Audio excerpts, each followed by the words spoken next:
ভালো ব্যাপার বলি শোনো।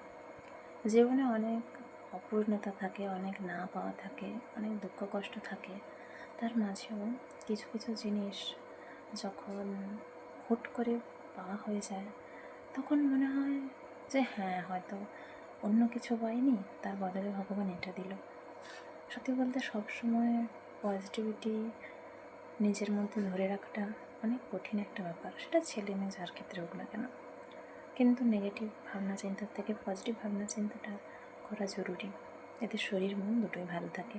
আর যদি আমাদের চারপাশে এমন কিছু মানুষ থাকে যারা আমাদের এই পজিটিভিটিটা বাড়াতে সাহায্য করে, সবসময় পজিটিভ এনার্জি ধরে রাখতে বা বয়ে নিয়ে যেতে সাহায্য করে, তাহলে আমার মনে হয় যে সেই সমস্ত মানুষের সাথে যোগাযোগ রাখা উচিত।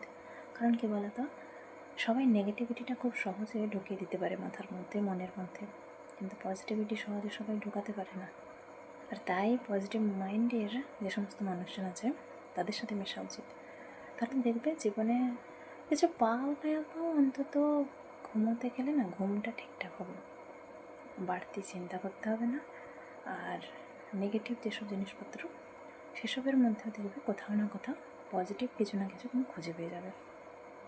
একটু কম পাবে কিন্তু খুঁজে পাবে, মনে হবে না যে নেগেটিভ কিছু আমার সাথে হবে বলে। তাই জীবনে কিছু না পাওয়া থাকলে, অপূর্ণতা থাকলে কষ্ট হবে, জানি। অনেক স্বপ্ন, অনেক শখ আমাদের কাছে অপূর্ণ থেকে যায়, কষ্ট হয়।